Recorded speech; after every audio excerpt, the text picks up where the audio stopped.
السلام علیکم۔ عالیہ نے اس کے بازو پر بندھی پٹی کھولی تو وہ آہستہ سے کراہا۔ پٹی زخم سے چپک گئی تھی، اس لیے اسے الگ کرتے ہوئے تھوڑی تکلیف ہوئی تھی۔ اتنے بڑے بڑے زخم تو شوق سے کھا لیتے ہو، اور اب بچوں کی طرح آوازیں نکال رہے ہو۔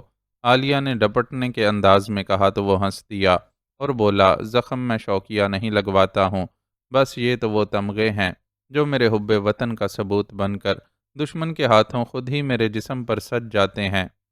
اس حساب سے تو ہمیں دشمنوں ہی کو دعائیں دینی چاہیے۔ تم زخمی ہوتے ہو تب ہی تو گھر کا رخ کرتے ہو۔ میں تو بیچاری آنٹی کے حوصلے کی داد دیتی ہوں کہ وہ کیسے اتنے اتنے عرصے تک تنہا رہ جاتی ہے۔ وہ اس کے زخم کی صفائی کرتے ہوئے خفگی کا اظہار کر رہی تھی۔ وہ ایک شہید کی بیوہ ہیں اور جانتی ہیں کہ ان کا بیٹا وطن کا ایک سپاہی ہے جس کی ان سے بھی زیادہ اس وطن کو ضرورت ہے۔ وہ اپنی ممتا کی قربانی دیتی ہیں تو کئی ماؤں کی ممتا پرسکون رہتی ہے۔ اس نے نہایت سنجیدگی سے اپنی صفائی پیش کی۔ وہ تو ٹھیک ہے، لیکن پھر بھی تمہیں ان کے احساسات کا خیال کرنا چاہیے۔ وطن کی محبت میں وہ تم سے دوری کا عذاب سہ تو لیتی ہیں، لیکن آخر ہیں تو ایک ماں ہی نا، جن کی زندگی میں تمہارے سوا کچھ نہیں ہے، اور یقیناً تمہارے حوالے سے ان کے دل میں بہت سے خواب بھی بسے ہیں۔ تم اپنی مصروفیات میں انہیں ان کے خوابوں سے محروم کرنے کی زیادتی نہیں کر سکتے۔ ان کا بھی تم پر کوئی حق ہے۔ زخم پر جل نما کوئی کریم پھیلاتے ہوئے وہ اسے آڑے ہاتھوں لے رہی تھی۔ کیا امی نے تم سے اس سلسلے میں کوئی شکایت کی ہے؟ جاوید علی نے ذرا تشویش سے پوچھا۔ نہیں، عالیہ نے نفی میں سر کو جنبش دی۔ وہ شکوے شکایات کرنے والی خاتون نہیں ہے، میں نے خود یہ بات محسوس کی ہے۔ وہ میرے ساتھ تمہاری باتیں کرتی ہیں، تمہاری پیدائش سے لے کر ایک ایک لمحہ انہیں ایسے ازبر ہے جیسے یہ سب ابھی ابھی ان کی نظروں کے سامنے ہو رہا ہو۔ تم کیا چیز شوق سے کھاتے ہو، تمہیں کون سا رنگ پسند ہے، تم کتنی خوش الحانی سے قرات کرتے ہو، ان کی زبان پر ہر وقت یہی باتیں ہوتی ہیں، جس سے ظاہر ہوتا ہے کہ وہ کتنی شدت سے تمہیں مس کرتی ہیں۔ میں سوچتی ہوں کہ میں یہاں ہوں تو انہیں مجھ سے اپنے دل کی بات کہنے کا موقع تو مل جاتا ہے۔ میں چلی گئی تو وہ پھر سے تنہا ہو جائیں گی، اور تم وہی کبھی کبھار بھولے بھٹکے گھر آیا کرو گے۔ اس کی ڈریسنگ کرتے ہوئے وہ دکھی سے لہجے میں بولتی جا رہی تھی۔ تو تم یہاں سے جانے کا کیوں سوچتی ہو؟ ہمیشہ کے لیے یہیں رہ جاؤ نا۔ جاوید علی نے بہت بے ساختگی سے اس سے فرمائش کی، جس پر اس کے کچھ کچھ جاپانی لگنے والے نقوش میں حیرت جاگی۔ میں ہمیشہ یہاں کیسے رہ سکتی ہوں؟ تم نے مجھے مشکل حالات میں سہارا دیا، اس کے لیے میں دل سے تمہاری شکر گزار ہوں، لیکن مجھے ساری زندگی تم پر بوجھ بن کر رہنا گوارا نہیں ہے۔ اپنی حیرت پر قابو پا کر اس نے جاوید علی کو جواب دیا، کچھ بوجھ انسان خوشی سے اٹھاتا ہے۔ تم میری زندگی کی ساتھی بن جاؤ گی تو تمہارے ہمیشہ کے لیے یہاں رہنے کا جواز بھی پیدا ہو جائے گا، اور امی کو پوتا پوتی کی شکل میں میرا بہترین نعم البدل ملے گا۔ تم تو ان کی تنہائی بھی ختم ہو جائے گی۔ اس نے گویا چٹکیوں میں سارا مسئلہ حل کر دیا۔ فضول باتیں مت کرو، میں کسی بھی طرح تمہارے لائق نہیں ہوں۔ تم میرے مقابلے میں کم عمر اور خوش شکل ہو، اور فرض کرو ان دونوں باتوں کو نظر انداز بھی کر دیا جائے تو میرا ماضی ایسا نہیں ہے کہ میں تم جیسے شخص کا ساتھ ڈیزرو کروں۔ وہ ڈریسنگ مکمل کر چکی تھی، چنانچہ سامان سمیٹتے ہوئے ذرا خفا سے لہجے میں اسے سمجھانے لگی، پہلے دو فرق تو تم نے خود بھی تسلیم کر لیے ہیں کہ نظر انداز کیے جا سکتے ہیں، اور تیسری بات کہ میرے لیے اہمیت نہیں ہے۔ گناہ سے سچے دل سے تائب ہو جانے والا اللہ کے ہاں کسی نومولود بچے کی طرح پاک ہو جاتا ہے۔ تو پھر میں کون ہوتا ہوں تمہارے ماضی کے حوالے کو یاد رکھنے والا؟ میں تو بس اس لڑکی کو جانتا ہوں جو میرے گھر میں ویسے ہی رہتی ہے جیسے کسی شریف لڑکی کو رہنا چاہیے، جسے میرے گھر کو سجانا سنوارنا اچھا لگتا ہے، جو میری ماں سے میری پسند کے کھانے بنانا سیکھتی ہے، جس نے میری ماں کی تنہائیاں بانٹ لی ہیں، اور سب سے بڑی بات یہ کہ جو کبھی انہیں تنہا چھوڑ کر میکے نہیں جائے گی، اور میں جب بھی واپس گھر آؤں گا مجھے اپنی منتظر ملے گی۔ بہت سنجیدگی سے بولتے بولتے وہ آخر میں ذرا نیم مزاحیہ لہجے میں بولا تو عالیہ نے اسے گھور کر دیکھا۔ ابھی سے بیویوں جیسی ظالمانہ نظروں سے تو مت گھورو یار، ابھی تو میں نے تمہیں صرف پرپوز کیا ہے۔ وہ ڈرنے کی اداکاری کرتے ہوئے مسخرے پن سے بولا تو عالیہ کے ہونٹوں پر بے ساختہ مسکراہٹ دوڑ گئی، جسے اس نے تیزی سے چھپا لیا، لیکن یہ مسکراہٹ تو جاوید علی کے دل پر نقش تھی۔ شازمین جو بہت مختصر عرصے کے لیے اس کی زندگی میں آئی تھی، ایسے ہی تو مسکراتی تھی۔ نازک اندام، حسن و رعنائی کا پیکر، کم عمر سی شازمین اور کچھ جاپانی نقوش رکھنے والی پختہ عمر عالیہ میں یہی واحد قدر مشترک تھی جو جاوید علی کا دل اس کی طرف کھینچتی تھی۔ عالیہ کی مسکراہٹ اسے شازمین کی مسکراہٹ یاد دلا دیتی تھی۔ شازمین کو وقت کے جبر نے اس سے چھین لیا تھا، لیکن وہ عالیہ کو اپنا کر اسے تو ایک نئی زندگی دے سکتا تھا۔ یہ لڑکی جو گناہوں کی دلدل سے نکل آئی تھی، اگر اس کا ساتھ پا کر ہمیشہ کے لیے محفوظ و مامون ہو جاتی تو یہ سودا کوئی برا تو نہیں تھا۔ اس کے گھر کو عالیہ جیسی خیال رکھنے والی لڑکی کی ضرورت تھی۔ تو پھر میں امی سے بات کروں؟ اس نے عالیہ کی نیم رضامندی کو محسوس کرتے ہوئے اسے چھیڑنے کے انداز میں پوچھا۔ ہو سکتا ہے انہیں اعتراض ہو، وہ ماں ہیں، انہوں نے تمہارے حوالے سے کچھ اور خواب دیکھ رکھے ہوں گے۔ وہ کسی بچی کی طرح مضطرب اور خوفزدہ نظر آئی۔ تو چلو ابھی یہ بات کلیئر کر لیتے ہیں۔ وہ اتنی تیزی سے بستر سے اتر کر اس کا ہاتھ تھام کے کمرے سے باہر لے گیا کہ عالیہ ارے ارے رکو تو صحیح بولتی ہی رہ گئی، اور وہ اس کمرے میں جا پہنچے جہاں جاوید علی کی والدہ بیٹھی تسبیح پڑھنے میں مصروف تھی۔ جاوید علی عالیہ کا ہاتھ تھامے اندر داخل ہوا تو وہ ان دونوں کی طرف متوجہ ہو گئیں۔ میں آپ سے یہ پوچھنے آیا تھا امی کہ کیا آپ کو عالیہ کو اپنی بہو بنانے میں کوئی اعتراض ہو سکتا ہے؟ عالیہ کے جزبز ہونے کی پرواہ کیے بغیر اس نے شوخی سے پوچھا۔ ہاں، ان کے جواب نے اس کی شوخی ہوا کی۔ وہیں عالیہ کا چہرہ بھی زرد پڑ گیا۔ مجھے یہ اعتراض ہے کہ میرا نالائق بیٹا جو ماں کو اتنے دنوں بعد اپنی شکل دکھاتا ہے، میری بہو کو بھی ایسے ہی ستائے گا، اور اس بیچاری کی زندگی بھی میری طرح تمہاری راہ دیکھتے ہوئے ہی گزر جائے گی۔ اگر یہ اس صورتحال کو قبول کرنے کے لیے تیار ہے تو پھر مجھے کوئی اعتراض نہیں، لیکن بعد میں مجھ سے کوئی شکوہ نہ کرے کہ مجھے خبردار نہیں کیا۔ ان کی نہایت سنجیدگی سے کہی بات کا اختتام ایک زیر لب مسکراہٹ پر ہوا۔ ان دونوں کی رکی ہوئی سانسیں بحال ہوئیں۔ پکا وعدہ، میں کبھی آپ سے شکایت نہیں کروں گی۔ عالیہ بے ساختہ جا کر ان سے لپٹ گئی۔ یاہو! لڑکی نے ہاں کر دی۔ جاوید علی نے خوشی کا مظاہرہ کرنے کے لیے دونوں بازو ہوا میں لہرانے کی کوشش کی، لیکن زخم کو لگنے والے جھٹکے نے رکنے پر مجبور کر دیا۔ بس تیار ہو جاؤ، تمہیں اپنے میاں ایسی ہی زخمی اور ٹوٹی پھوٹی حالت میں دستیاب ہوا کریں گے۔ جاوید علی کی والدہ نے عالیہ کو ہوشیار کیا۔ مجھے قبول ہے۔ عالیہ کے ہونٹوں پر وہی مسکراہٹ چمکی جو جاوید علی کے دل کو بھاتی تھی، اور دل کے اندر تک یہ اطمینان اتر گیا کہ بے شک وہ شازمین کو تو نہیں پا سکا، لیکن اس کی مسکراہٹ ہمیشہ عالیہ کی صورت میں اس کے پاس رہے گی، اور اس کی ہمراہی میں وہ سکون سے ان دشمنوں سے نمٹتا رہے گا جنہوں نے شازمین سے اس کی زندگی چھینی تھی۔ بھارت کی سمندری حدود پار کرتے ہی وہ لانچ واپس چلی گئی تھی جس پر عبد الرحمن کے آدمی ان کی حفاظت کے لیے سوار تھے۔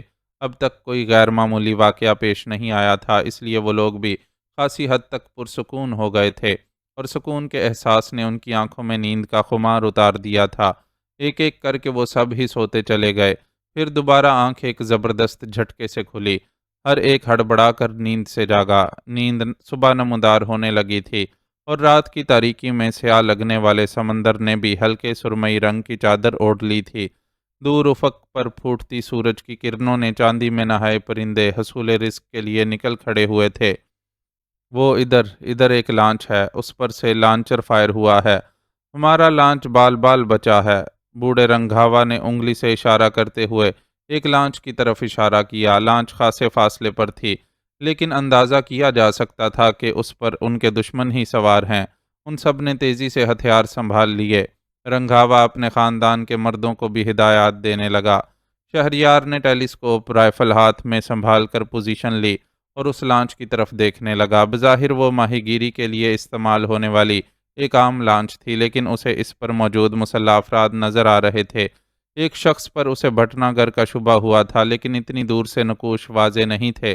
ان کی لانچ چلانے والے نے لانچ کا رخ ذرا سا بدل کر اس کی رفتار بڑھا دی، اس وجہ سے فاصلے میں مزید اضافہ ہو گیا تھا، لیکن وہ بھی اتنی آسانی سے پیچھا چھوڑنے والے نہیں تھے۔ انہوں نے بھی جواب میں اپنی لانچ کی رفتار میں اضافہ کر لیا۔ اب ان کے پاس اس کے سوا اور کوئی چارہ نہیں تھا کہ وہ انہیں روکنے کے لیے فائر کریں۔ چنانچہ انہوں نے ایسا ہی کیا۔ گولیوں نے پیچھے آنے والی لانچ کا کچھ بگاڑا یا نہیں، لیکن ان کی طرف سے دوبارہ ایک اور لانچر فائر کیا گیا۔ اس بار لانچر اس لانچ کے قریب آ کر گرا جس میں رنگاوا کے قبیلے کی عورتیں اور بچے بڑی تعداد میں سوار تھے۔ لانچر گرنے کی وجہ سے سمندر میں پیدا ہونے والے تلاطم نے لانچ کو بری طرح ڈولنے پر مجبور کر دیا۔ عورتوں اور بچوں کے منہ سے بے ساختہ ہی چیخیں بلند ہوئیں اور یکا یک انہوں نے ایک بچے کو لانچ سے سمندر میں گرتے دیکھا۔ اس منظر کو دیکھ کر کئی مردوں کے منہ سے بھی چیخیں نکل گئیں۔ بچہ 2.5-3 سال سے زیادہ کا نہیں تھا اور سمندر میں بری طرح ڈبکیاں کھا رہا تھا۔ یکا یک سلو نے اپنے ہاتھ میں موجود گن پھینکی اور سمندر میں کود گیا۔ وہ اچھا تیراک رہا ہوگا جب ہی اس نے یہ جرت کی تھی، لیکن سمندر بکھرا ہوا تھا اور لانچر پھٹنے کی وجہ سے اس میں مزید دائرے بن رہے تھے جو تیراک کو نیچے کی طرف بھی کھینچ سکتے تھے۔ اب ان کو جواب دینا ضروری ہو گیا ہے۔ رنگاوا غصے سے بڑبڑایا اور پھر بلند آواز میں کچھ ہدایتیں دینے لگا۔ زبان ان کے لیے اجنبی تھی، اس لیے وہ کچھ نہیں سمجھ سکے۔ ویسے بھی اس وقت ان کی توجہ سلو کی طرف زیادہ تھی، جو سمندر کی موجوں کا مقابلہ کرتا ڈوبتے ابھرتے بچے تک پہنچنے میں تقریباً کامیاب ہو گیا تھا۔ دوسری لانچ پر موجود جوان اس کی حوصلہ افزائی کرنے کے ساتھ مدد کے لیے بھی تیار نظر آ رہے تھے۔ سلو نے ڈوبتے بچے کے قریب پہنچ کر اس کے لمبے بالوں کو اپنی مٹھی میں جکڑا اور اسے لانچ کی طرف کھینچنے کی کوشش کی، لیکن اسی وقت ایک تیز لہر آئی اور اس کا لانچ سے فاصلہ بڑھ گیا۔ بچے کو بہرحال اس نے اپنی گرفت سے نہیں نکلنے دیا تھا۔ اس کی مدد کے لیے کوشاں نوجوانوں میں سے ایک نے لمبی سی ایک رسی کا پھندا بنا کر اس کی طرف پھینکا۔ پہلی کوشش ناکام رہی اور ہوا نے پھندے کو سلو تک پہنچنے نہیں دیا۔ نوجوان نے ہمت نہیں ہاری اور آخر تیسری کوشش میں وہ کامیاب رہا۔ سلو نے تیزی سے رسی کو تھام کر اپنی کمر کے گرد لپیٹنے کی کوشش کی۔ ایک ہاتھ سے یہ کام آسان نہیں تھا، لیکن وہ مجبور تھا۔ اس کے دوسرے ہاتھ نے بچے کو تھاما ہوا تھا۔ آخر کافی جدوجہد کے بعد وہ اپنے مقصد میں کامیاب رہا۔ لانچ پر موجود نوجوان اس کی مدد کرنے لگے۔ اس دوران میں بوڑھے کی ہدایت پر عمل شروع ہو گیا تھا اور ان کی طرف سے پے در پے 3 لانچر متعاقب لانچ پر فائر کیے گئے تھے۔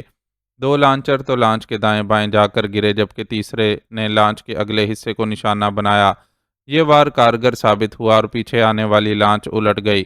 بس اب نکل چلو، رنگاوا نے اپنے ساتھیوں کو حکم دیا۔ لانچیں مزید رفتار سے حرکت میں آ گئیں۔ سلو اور سمندر میں گرنے والے بچے کو اس اثنا میں لانچ پر سوار کروایا جا چکا تھا اور ایک نوجوان بچے کے پیٹ سے پانی نکال کر اسے طبی امداد دینے کی کوشش کر رہا تھا۔ ان چند منٹوں میں ہی سب کے رونگٹے کھڑے ہو گئے تھے۔ وہ موت کے منہ سے بال بال بچ کر نکلے تھے۔ تمہارے پاس یہ انتظام بھی ہوگا، مجھے امید نہیں تھی۔ شہریار لانچ میں سیدھے کھڑے رنگاوا کے قریب جا کھڑا ہوا۔ وہ ماتھے پر ہتھیلی کا چھجا سا بنائے دور ڈوبتی لانچ کا جائزہ لے رہا تھا۔ ہمارے پاس بہت کچھ ہے، اپنی بقا کے لیے رکھنا پڑتا ہے، اور اس بار تو عبدل بھائی کی بھی مہربانی تھی۔ انہوں نے پیغام بھیجا تھا کہ یہ میرے خاص مہمان ہیں، ان کی حفاظت کے لیے جو چاہتا ہے مانگ لے، لیکن کام پورا کرنا ہے۔ رنگاوا نے سادہ سے لہجے میں جواب دیا۔ شکر ہے وہ بچہ بچ گیا، اگر اسے کچھ ہو جاتا تو مجھے بہت افسوس ہوتا۔ پچھلی لانچ کی طرف دیکھتے ہوئے شہریار نے تبصرہ کیا۔ وہ سمندر کا بیٹا ہے، میرا پوتا۔ ہم سب سمندر میں رہنے کے لیے ہی پیدا ہوئے ہیں۔ سمندر ہمارا دوست ہے، یہ ہمیں کبھی نقصان نہیں پہنچاتا۔ میرے بعد میرا بیٹا اور پھر پوتا سردار ہوگا۔ آج وہ سمندر میں ڈوبنے سے بچا ہے، کل اس کی لہروں پر کھیلتا پھرے گا۔ تمہارے ساتھی کی مدد کا شکریہ، لیکن اگر وہ جلدی نہ کرتا تو تم دیکھتے کہ ہمارا اپنا کوئی جوان اسے بچانے کے لیے سمندر میں کود جاتا۔ تم اسے احسان فراموشی مت سمجھنا، میں ایک بار پھر تمہارا شکریہ ادا کرتا ہوں۔ بوڑھا بہت تجربہ کار اور سمجھدار تھا، اسے بات کرنے کا سلیقہ تھا۔ شہریار کو وہ اچھا لگا تھا، عام آدمیوں سے ذرا مختلف اور قدرے پر اسرار سا۔ آؤ چل کر ناشتہ کرتے ہیں، پیچھے سے کسی عورت کی آواز سنائی دی تو وہ شہریار کے شانے پر ہاتھ رکھ کر بولا۔ ناشتے میں انہیں کسی خاص انداز سے پکی مچھلی، خشک ڈبل روٹی اور چائے پیش کی گئی۔ یہ ناشتہ ان کے لیے بہت مختلف تھا، لیکن برا نہیں لگا۔ مجھے بتایا گیا تھا کہ مجھے اس سفر میں فیصلے کرنے کا اختیار حاصل ہوگا۔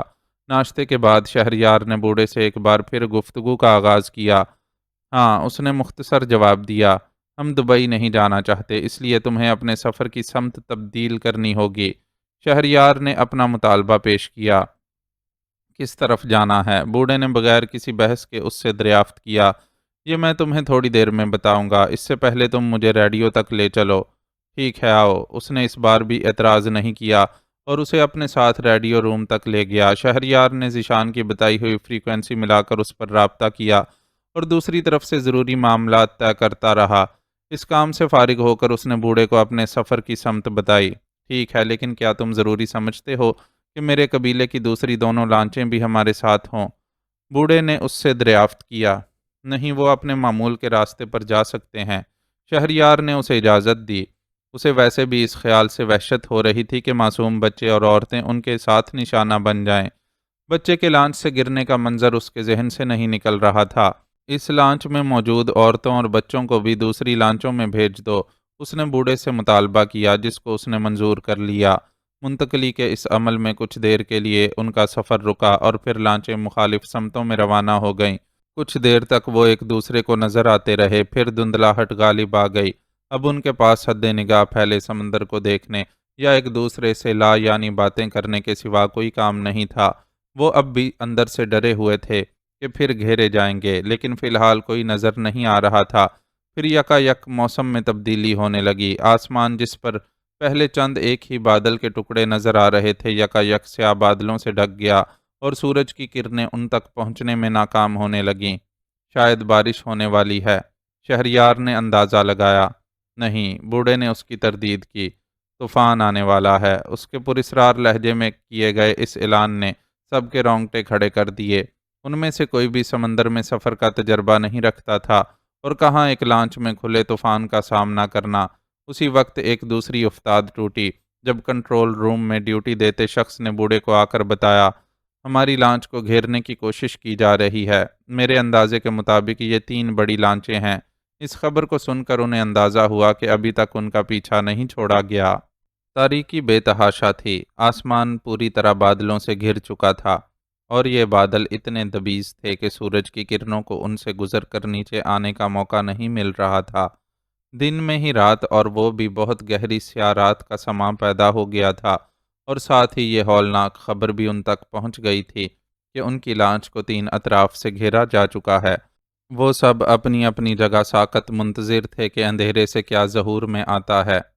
لانچ کے کنٹرول روم سے شہریار ذیشان کی بتائی ہوئی فریکوینسی پر چینی جہاز کو مدد کا پیغام دے چکا تھا، لیکن ظاہر ہے وہاں سے مدد آنے میں کچھ وقت لگتا، اور اس عرصے میں انہیں اپنا دفاع خود کرنا ہوتا۔ ابھی تو وہ صحیح طور پر یہ بھی نہیں جانتے تھے کہ انہیں گھیرنے والے کون ہیں۔ بھارتی سمندری حدود سے نکلنے کے بعد بھی زیادہ امکان تو یہی تھا کہ یہ بھارتی ہی ہوں گے جو ان کی بو سونگھتے ہوئے یہاں تک پہنچ گئے ہوں گے۔ چند منٹوں کے اعصاب شکن انتظار کے بعد آخرکار اس امر کی تصدیق ہو گئی۔ گھیرنے والوں کی طرف سے اعلان کیا جانے لگا، تمہاری لانچ کو گھیر لیا گیا ہے، بہتر ہے کہ کوئی غلط حرکت کیے بغیر ہتھیار ڈال دو اور گرفتاری دے دو۔ یہ اعلان 3 بار دہرایا گیا، لیکن ان کی طرف سے کوئی جواب نہیں دیا گیا۔ وہ سب ہتھیار سنبھالے خاموشی سے اپنی اپنی پوزیشن پر دبکے رہے۔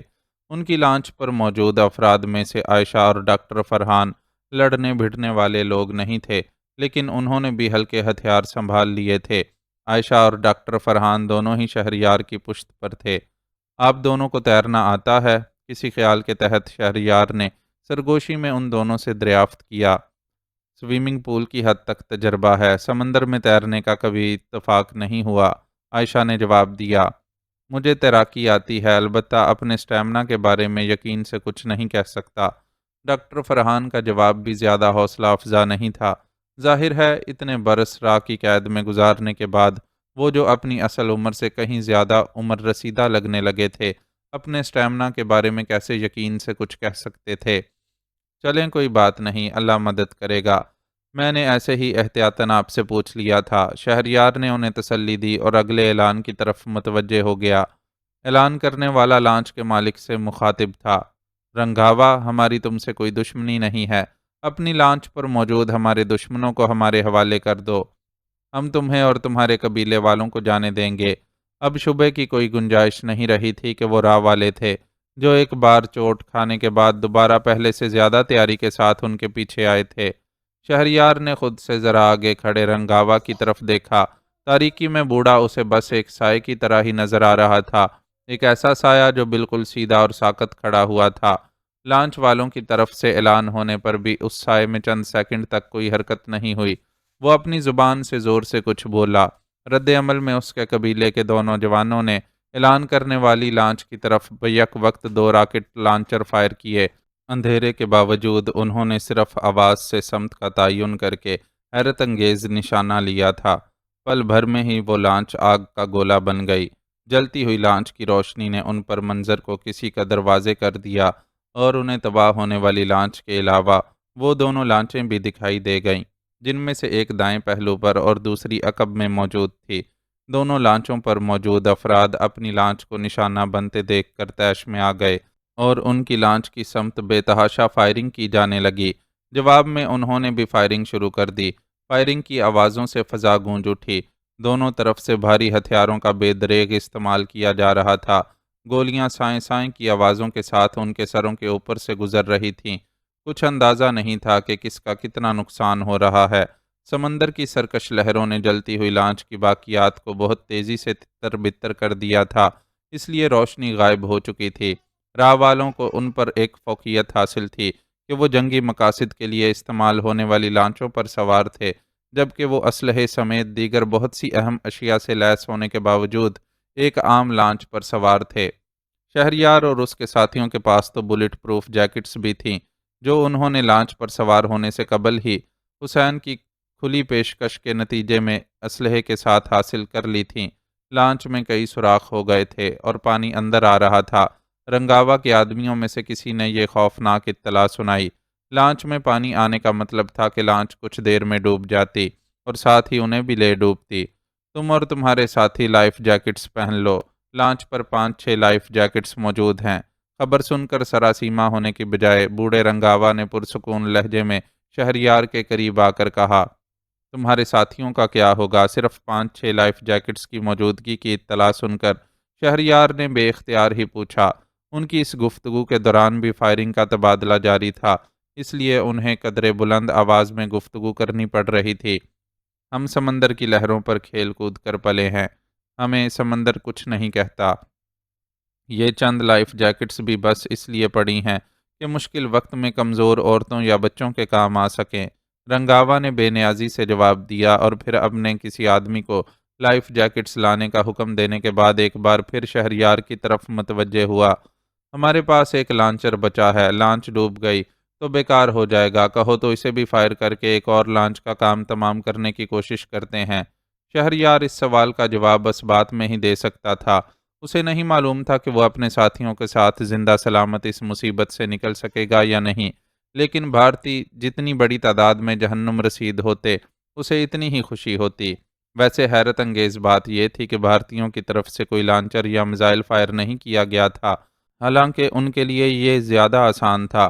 ان کے ایسا نہ کرنے کا ایک ہی سبب سمجھ میں آتا تھا کہ وہ انہیں زندہ گرفتار کرنے کے خواہش مند تھے۔ رنگاوا اس کی رضامندی پا کر اپنے ایک نوجوان کو لانچر فائر کرنے کے لیے ہدایتیں دے رہا تھا۔ اس دوران لانچ کے سٹور روم سے لائف جیکٹس لا کر ان 5 کے حوالے کر دی گئی تھیں جو انہوں نے پہن لی تھیں۔ سلو لائف جیکٹ پہننے کے بعد رنگاوا کے برابر میں آ کھڑا ہوا اور واحد بچ جانے والے لانچر کو فائر کرنے کے سلسلے میں اس کی رائے کے ساتھ ساتھ اپنی رائے بھی شامل کرتا گیا۔ رنگاوا سمندر کا شہزادہ تھا جو اس کی ہواؤں کو سونگھ کر بھی بہت کچھ بتا سکتا تھا، جبکہ سلو کو قدرت نے بہترین حسیات سے نوازا تھا، اس لیے وہ اس بات کا اہل تھا کہ رنگاوا کو مشورہ دے سکے۔ اس مشاورت کی ضرورت اس لیے پیش آ رہی تھی کہ مختلف سمتوں سے آنے والے فائرز اور چند مخصوص آوازوں کی وجہ سے وہ جانتے تھے کہ ان کی مقابل لانچیں مسلسل حرکت میں ہیں اور سمت بدل بدل کر ان پر فائر کیے جا رہے ہیں۔ خود وہ بھی ایک جگہ نہیں ٹکے ہوئے تھے، لیکن اب لانچ میں بھرتے پانی کی وجہ سے اسے حرکت میں رکھنا مشکل ہو رہا تھا۔ روشنیاں دونوں طرف کی لانچوں ہی کی گل تھیں، اس لیے سمندر کے سینے پر وہ اندھا کھیل جاری تھا۔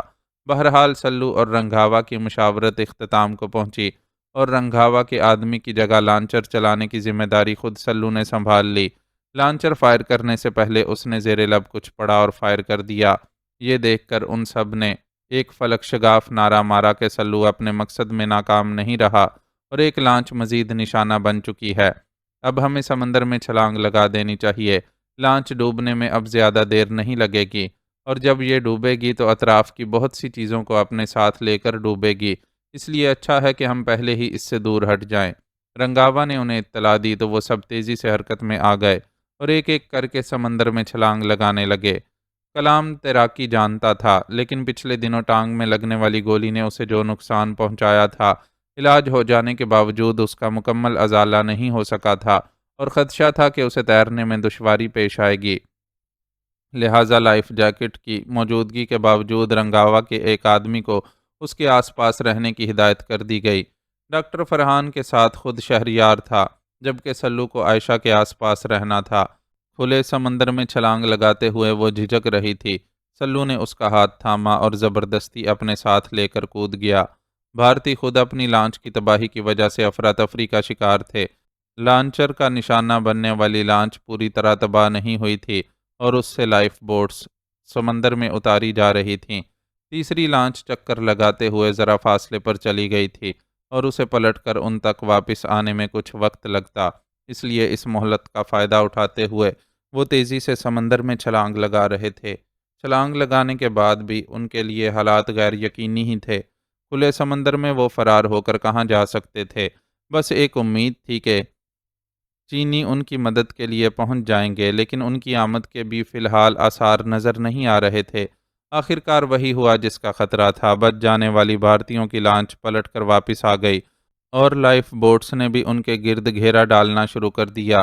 کھلے سمندر میں لانچ سے محروم ہونے کے بعد ان کی پوزیشن ویسے ہی بہت کمزور تھی، اوپر سے وہ اسلحے کے استعمال سے بھی محروم ہو گئے تھے۔ کوئی اپنا اسلحہ لے کر کودا بھی تھا تو پانی میں بھیگنے کے بعد وہ ناکارہ ہو چکا تھا۔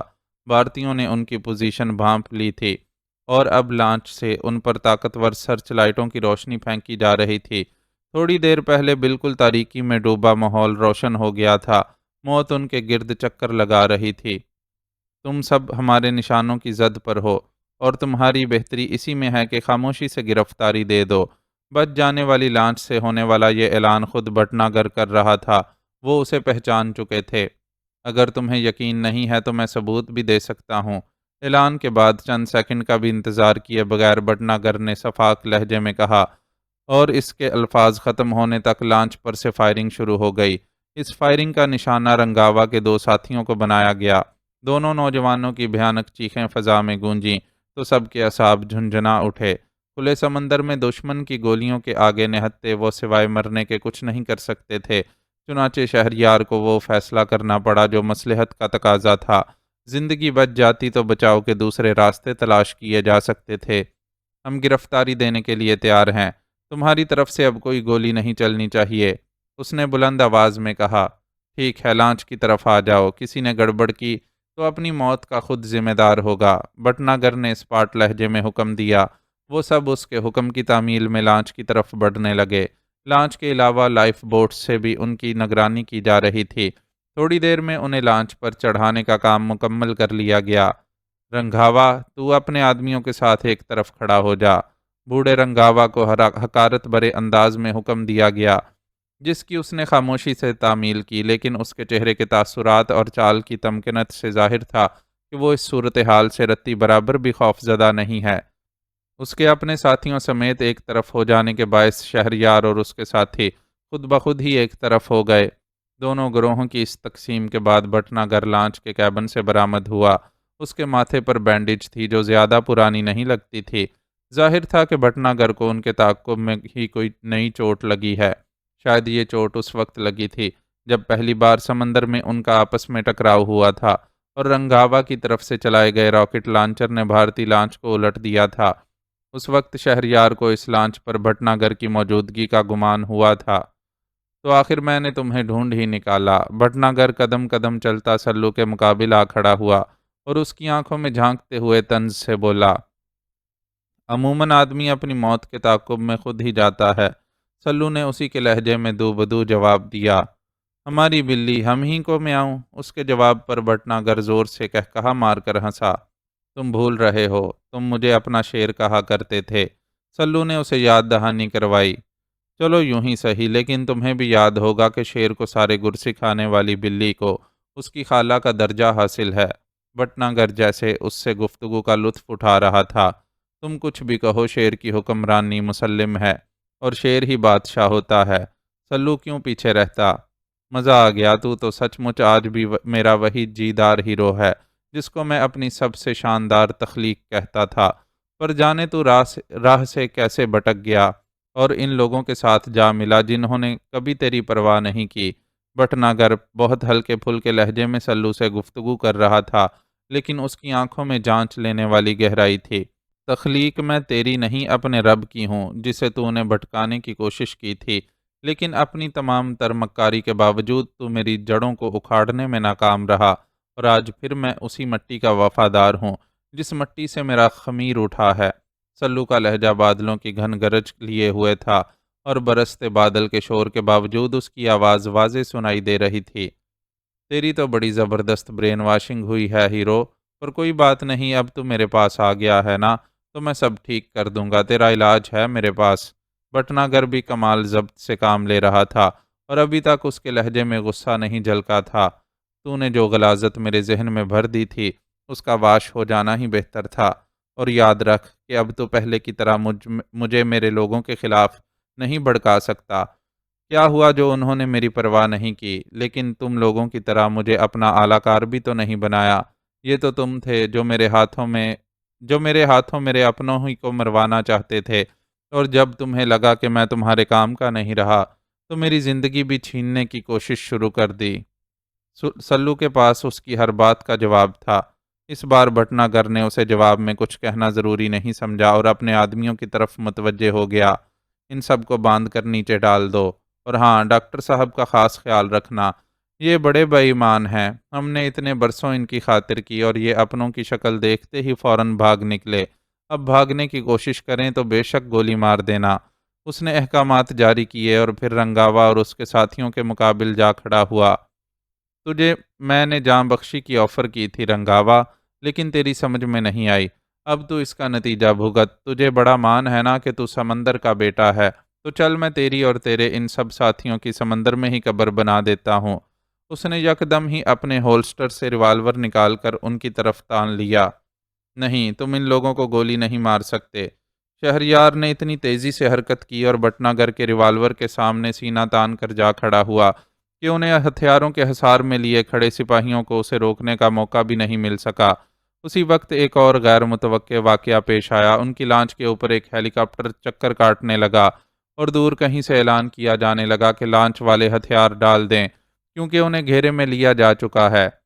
یہ کون لوگ ہو سکتے ہیں؟ بٹناگر، شہریار اور رنگاوا دونوں کو ہی بھول کر بڑبڑایا اور تیزی سے کنٹرول روم کی طرف بڑھا۔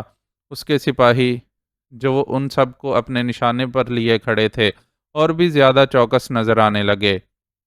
تم لوگ کون ہو اور ہم سے کیا چاہتے ہو؟ چند سیکنڈوں بعد ہی انہوں نے بٹناگر کی آواز سنی۔ ہم تم سے ان پاکستانی قیدیوں کا مطالبہ کرتے ہیں جو اس وقت تمہاری لانچ میں موجود ہیں۔ ہماری بات نہ ماننے کی صورت میں تمہاری لانچ کو تباہ کر دیا جائے گا۔ دوسری طرف سے جواب دیا گیا۔ یہ ساری گفتگو انگریزی میں ہو رہی تھی اور لانچ میں موجود ہر شخص سن اور سمجھ رہا تھا۔ اس صورت میں وہ پاکستانی قیدی بھی مارے جائیں گے جن کا تم ہم سے مطالبہ کر رہے ہو۔ میں تمہیں وارننگ دیتا ہوں کہ ہم سے دور رہو، ورنہ ایک ایک کر کے قیدیوں کو ہلاک کر کے ان کی لاشیں سمندر میں پھینکنا شروع کر دوں گا۔ بٹناگر نے جواباً صفاق لہجے میں دھمکی دی، جس کے جواب میں ہر طرف خاموشی چھا گئی۔ اس گفتگو کے دوران اس کے سپاہی عائشہ کلام اور ڈاکٹر فرحان کو بیڑیاں پہنا چکے تھے اور سلو کی طرف بڑھ رہے تھے۔ لاؤڈ سپیکر کے ذریعے ہونے والے مکالمے نے ان لوگوں کو سمجھا دیا تھا کہ قدرے تاخیر سے صحیح چائنا کی مدد آ چکی ہے، لیکن بدقسمتی سے پوزیشن اب بھی بٹناگر کی ہی مضبوط تھی۔ اس مضبوط پوزیشن کو ان دو شیروں کی جیداری ہی کمزور کر سکتی تھی، جن میں سے ایک کو بیڑیوں میں جکڑنے کے لیے بھارتی سپاہی آگے بڑھ رہے تھے۔ جیسے ہی ان میں سے ایک نے سلو کی طرف ہاتھ بڑھائے، وہ تڑپ کر نیچے گرا اور اپنی پنڈلی کے ساتھ بندھا خنجر کھینچ کر اس سپاہی کے سینے میں دے مارا جو فائرنگ کے لیے پر تول رہا تھا۔ بس پھر اس کے بعد تو وہاں بھونچال ہی آ گیا۔ شہریار، رنگاوا اور اس کے ساتھی سب حرکت میں آ گئے۔ بھارتی اس اچانک بدلتی صورتحال پر بوکھلا گئے اور اندھا دھند فائرنگ کرنے لگے۔ ان گولیوں نے ان کے اپنے ساتھیوں کو بھی نشانہ بنایا اور شہریار کی ٹیم بھی متاثر ہوئی، لیکن زخم کھانے کے باوجود وہ مقابلے پر ڈٹے ہوئے تھے۔ انہیں معلوم تھا کہ زندگی بچانے کا یہ آخری موقع ہے، اس لیے اپنی پوری جان سے جدوجہد کر رہے تھے۔ انہوں نے کئی بھارتیوں سے ان کے ہتھیار چھین لیے تھے اور اب انہیں نشانہ بنا رہے تھے۔ اس مشکل صورتحال میں انہیں چینیوں کی طرف سے بھی مدد ملنا شروع ہو گئی۔ وہ اسٹیمر میں نمودار ہوئے تھے اور دور مار رائفلوں کی مدد سے تاک تاک کر بھارتیوں کو نشانہ بنا رہے تھے۔ اس کام میں انہیں اس لیے کوئی دشواری پیش نہیں آ رہی تھی کہ بھارتیوں نے نیوی کی مخصوص یونیفارم پہن رکھی تھی اور شہریار اور اس کے ساتھی سادہ لباس میں تھے۔ اس لانچ پر بھٹناگر سمیت 2-3 افراد ہی ایسے تھے جنہوں نے یونیفارم نہیں پہن رکھی تھی اور یقیناً ان کا تعلق راہ سے تھا۔ راہ نے اپنے وسیع اختیارات کا استعمال کرتے ہوئے انڈین نیوی سے مدد لی تھی اور اب نیوی والے دونوں طرف سے مار کھا رہے تھے۔ کنٹرول روم میں موجود بھٹناگر نے صورتحال کی تبدیلی کو محسوس کر لیا تھا اور خود بھی ہتھیار بدست باہر نکل آیا۔ سلو کی اس پر نظر پڑی تو وہ سب کچھ چھوڑ چھاڑ کر اس کی جانب لپکا۔ عین اس وقت جب وہ بھٹناگر کے قریب پہنچ چکا تھا، بھٹناگر نے بھی اسے دیکھ لیا۔ اس نے اپنے ہتھیار کی نال کا رخ سلو کی طرف کیا۔ اب وہ دونوں ہی ایک دوسرے کے مدِ مقابل ایک دوسرے پر ہتھیار تانے کھڑے تھے۔ دونوں نے ہی کچھ لمحوں تک آنکھوں میں ایک دوسرے کو جانچا اور پھر بیک وقت ہتھیار دور اچھال دیے۔ اب وہ اپنی اپنی طاقت اور ہنر آزمانے کے لیے ایک دوسرے کے سامنے تھے۔ پہلا حملہ بھٹناگر نے کیا۔ وہ تقریباً اڑتا ہوا سلو کی طرف آیا اور ایسا تاثر دیا کہ اس کے دائیں پہلو پر حملہ کرنا چاہا۔ سلو کو معلوم تھا کہ یہ ڈاج ہے، وہ دائیں کی بجائے اس کے بائیں پہلو پر حملہ کرے گا، اس لیے اسی حساب سے جھکائی دی، لیکن بھٹناگر واقعی اس کا استاد تھا۔ وہ اس کے رد عمل کو جانتا تھا، چنانچہ بہت آسانی سے اس کے دائیں پہلو کو نشانہ بنانے میں کامیاب ہو گیا۔ پہلی زوردار ضرب کھا کر سلو کو احساس ہو گیا کہ اپنے استاد کو وہ ان حربوں اور طریقوں سے زیر نہیں کر سکے گا جو اس سے سیکھ رکھے ہیں، کیونکہ استاد ہونے کی حیثیت سے بھٹناگر بہرحال اس کے رد عمل اور نفسیات سب کو اچھی طرح پہچانتا تھا۔ اس نے پہلی کے بعد دوسری ضرب بھی بہت تیزی سے لگائی۔ اس کے بعد سلو ہوشیار ہو گیا اور نہ صرف اس کے حملوں کو کامیابی سے روکنے لگا بلکہ خود بھی کئی کامیاب وار کیے، لیکن بہرحال اس لڑائی میں ابھی تک کسی کا پلہ بھاری نہیں تھا۔ سلو کے زوردار پنچ نے بھٹناگر کا جبڑا ہلا ڈالا تھا تو بھٹناگر کا ایک مکہ اس کے دائیں کان کی لو کو اچھا خاصا مضروب کر چکا تھا۔ وہ دونوں دو وحشی جانوروں کی طرح ایک دوسرے پر گرا گرا کر حملے کر رہے تھے اور اس بات سے قطعی بے نیاز ہو چکے تھے کہ ان کے ارد گرد کیا ہو رہا ہے۔ انہیں اس بات کی بھی پرواہ نہیں رہی تھی کہ کوئی اندھی گولی ان کی زندگی کا چراغ گل کر سکتی ہے۔ بھٹناگر کی ایک زوردار کک نے سلو کو اس کی جگہ سے اٹھا کر دور پھینکا تو یہی بات اس کی زندگی کی ضمانت بن گئی، اور ایک گولی سنسناتی ہوئی عین اس جگہ سے گزری جہاں کچھ دیر قبل وہ موجود تھا، لیکن اسے اس اتفاق کا احساس بھی نہیں ہوا اور اس نے خود کو سنبھال کر بھٹناگر کو جوابی کک رسید کی۔ بھٹناگر اس کی کک سے تو خود کو نہیں بچا سکا، لیکن تیزی سے گھوم کر سلو کے پیٹ میں اتنی زور سے سر سے ٹکر ماری کہ وہ ڈکراتا ہوا پیچھے جا گرا، لیکن پیٹ میں اٹھتی درد کی لہروں کو کمال ہمت سے ضبط کر کے تیزی سے اٹھا اور بھٹناگر پر حملہ آور ہوا۔ اس بار بھٹناگر اس سے دھوکہ کھا گیا۔ اس کی توقع کے بالکل خلاف سلو اس کے قریب جا کر جھکا اور اس کے اچھے خاصے ڈیل ڈول والے وجود کو دونوں ٹانگوں سے اٹھا کر دور پھینک دیا۔ بھٹناگر اڑتا ہوا جا کر لانچ کی ریلنگ سے ٹکرایا اور اس سے قبل کہ وہ سنبھلتا سلو اس کے سر پر جا پہنچا۔ اس نے بھٹناگر کے بال جکڑ کر اس کا سر کئی بار ریلنگ سے ٹکرایا۔ اس کا سر پھٹ گیا اور بہنے والا خون اس کے چہرے کو خوفناک بنانے لگا، لیکن اس حال میں بھی اس نے ہمت نہیں ہاری اور سلو کے پیروں کو اپنی ٹانگوں کی کینچی میں جکڑ لیا۔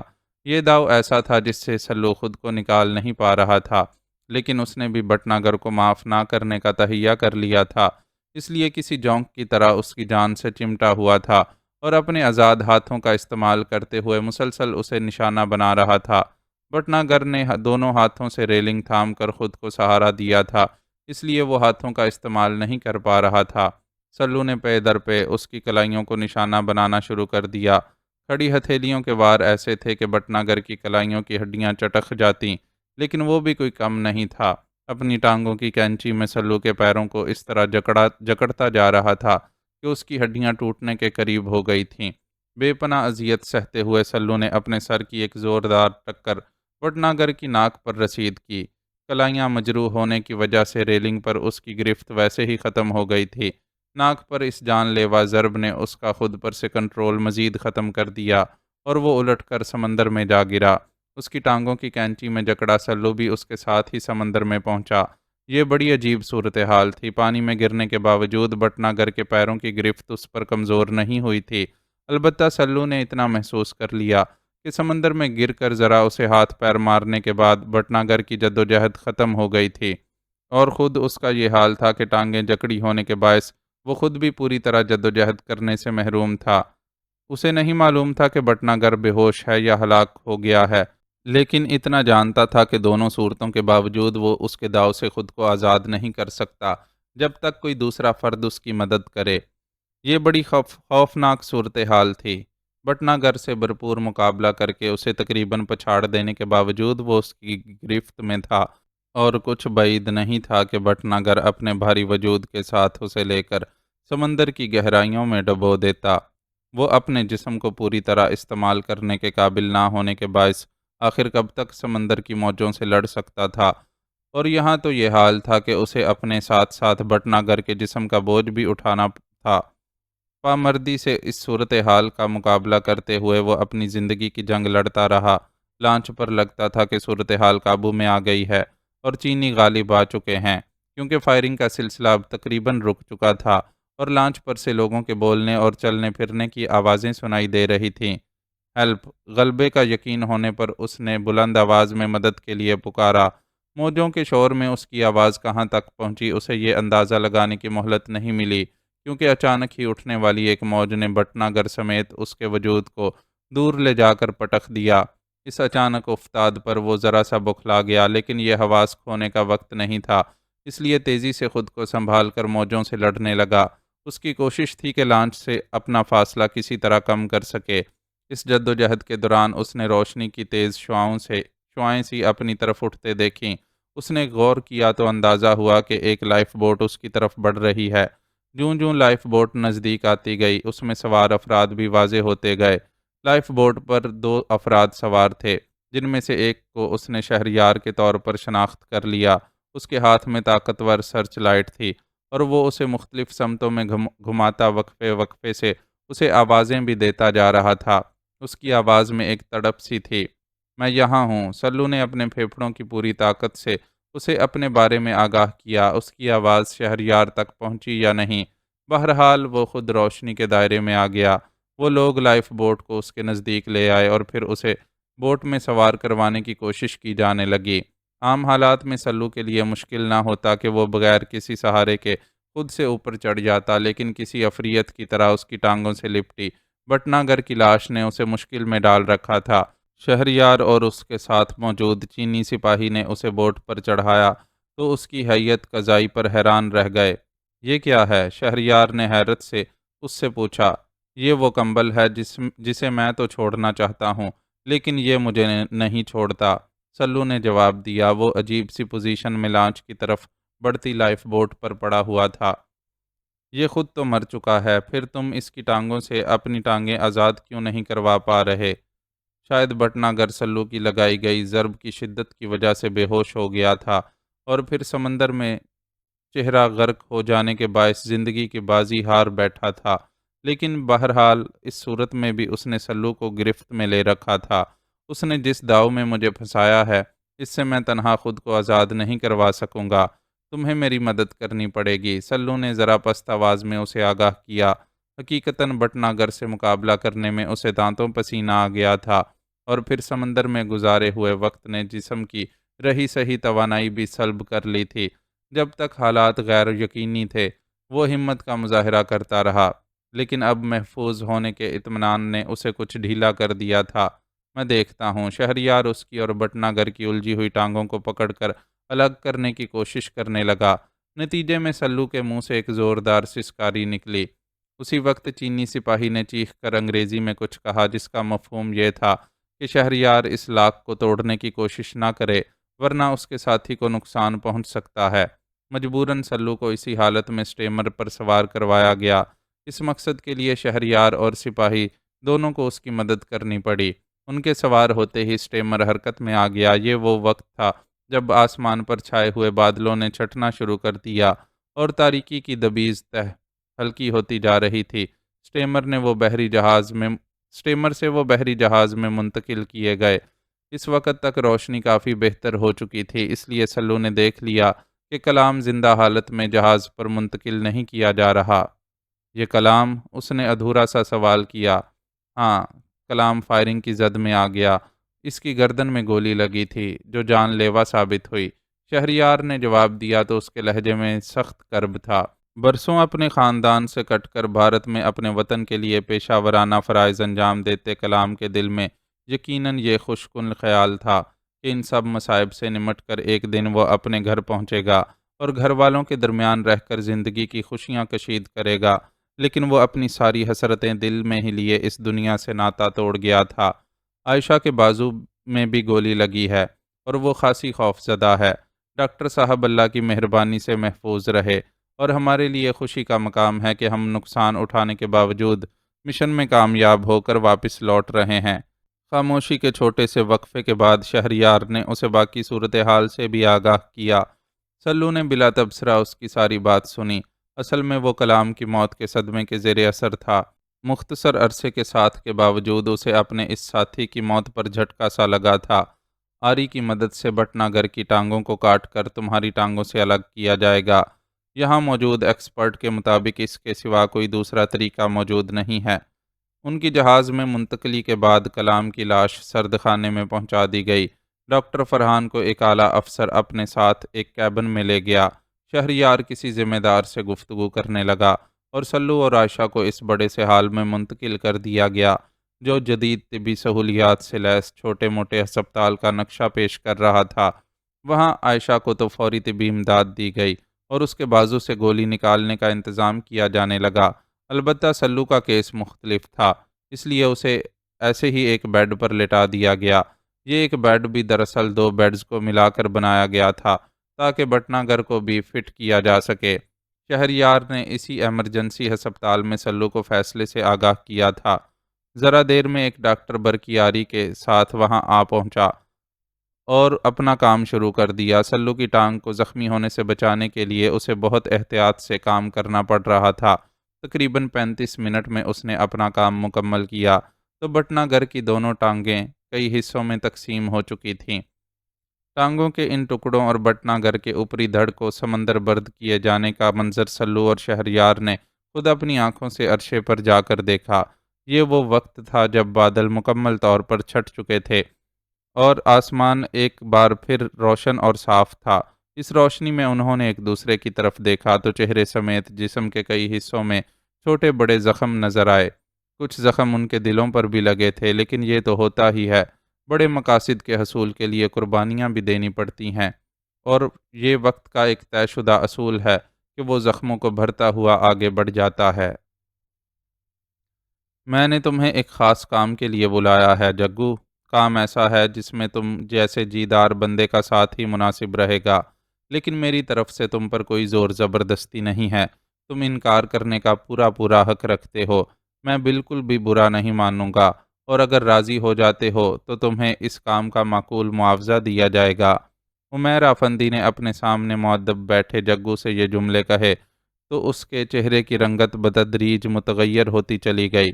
صاف محسوس ہوتا تھا کہ وہ عمیر کی بات کے درمیان مداخلت کی خواہش رکھتا ہے، لیکن حد ادب کی وجہ سے اس کے بات مکمل کر لینے تک خاموش رہنے پر مجبور ہے۔ شہریار صاحب مشابرم خان کی صورت میرے پاس ایک اچھا ساتھی چھوڑ کر گئے تھے، لیکن حالات نے اسے مجھ سے دور کر دیا۔ میرا پی اے عبد المنان بھی بہت مخلص آدمی ہے، لیکن وہ انتظامی مسائل میں تو میری مدد کر سکتا ہے، لیکن غیر معمولی حالات میں اس سے مدد مانگنا اس کے ساتھ ظلم ہوگا۔ ان حالات میں ایک تم ہی رہ جاتے ہو جس سے میں ساتھ دینے کی امید رکھ سکتا ہوں۔ تم پہلے بھی مجھ پر اپنی اہلیت ثابت کر چکے ہو، لیکن اب جس معاملے میں تمہاری مدد درکار ہے اس کی نوعیت ایسی ہے کہ میں تمہاری مکمل رضامندی کے بغیر محض مروت میں تمہیں اس میں شامل نہیں کرنا چاہتا۔ آپ کام تو بتائیں سر جی، میری طرف سے انکار کا سوال ہی پیدا نہیں ہوتا۔ شیر کا دل ہے جگو کے سینے میں، جان لینا اور دینا دونوں بہت چنگی طرح جانتا ہوں میں۔ آپ بس مجھے حکم دیں، مجھے نہ اپنی جان کی پرواہ ہے نہ پیسے کی۔ شہریار صاحب نے میرے پتر کی جان بچا کر مجھے اپنا بے دام غلام بنا لیا تھا، اور آپ انہی کے کام کو جاری رکھے ہوئے ہیں۔ سچ پوچھیں تو آپ لوگوں کے ساتھ کام کر کے مجھے جو سچی خوشی ملتی ہے وہ کسی اور کام میں نہیں ہے۔ شہریار صاحب کا احسان اپنی جگہ، لیکن جب میں آپ لوگوں کے ساتھ کام کرتا ہوں تو لگتا ہے جگو کی زندگی بھی کسی کام کی ہے، اپنے آقا کے حکم پر حق نہ حق کچھ بھی دیکھے بغیر جان ہتھیلی پر رکھنے والے کو جب اس دھرتی ماں کی بھلائی کے لیے کچھ کرنے کا موقع ملتا ہے تو سچ پوچھئے دل اتنا خوش ہوتا ہے کہ بس پھر سب کچھ چھوڑ چھاڑ کر آپ لوگوں کے ساتھ ہی ہمیشہ کے لیے جڑ جانے کی خواہش ہونے لگتی ہے۔ وہ ایک بااثر سیاستدان کے مفادات کی حفاظت کرنے والا گنڈا تھا، لیکن اس وقت اس نے جس طرح اپنا دل کھول کر عمیر کے سامنے رکھ دیا تھا، اس سے عمیر بہت متاثر ہوا تھا۔ سچ یہ تھا کہ اب سے پہلے اس نے جگو کے اس پہلو پر غور ہی نہیں کیا تھا کہ اس کے اندر بھی کہیں نیکی کا جذبہ موجود ہے۔ وہ تو بس اسے ایک عام سا گنڈا سمجھتا تھا جو شہریار کا احسان اتارنے کے چکر میں کچھ کرنے کے لیے راضی ہو جاتا تھا۔ مجھے تمہاری خواہش جان کر خوشی ہوئی، مجھ سے جہاں تک ہو سکا اس خواہش کو پورا کرنے کی کوشش بھی کروں گا، کیونکہ میں سمجھتا ہوں کہ اگر کوئی شخص سیدھی راہ کی طرف آنا چاہے تو اسے یہ حق حاصل ہوتا ہے کہ اس کی مدد کی جائے اور بہترین مواقع فراہم کیے جائیں۔ بہت شکریہ سر جی، آپ نے میری بات سمجھی، اس کے لیے میں آپ کا احسان مند ہوں، کیونکہ سچ پوچھیں تو اب پہلے والی زندگی سے دل بھر گیا ہے۔ پتر بڑا ہو رہا ہے، وہ سمجھدار ہو گیا تو میرے لیے اس کے سامنے کھڑا ہونا مشکل ہو جائے گا۔ فکر مت کرو جگو، تم نے نیت کر لی ہے تو سمجھو اللہ خود بخود ہی سب کچھ ٹھیک کر دے گا۔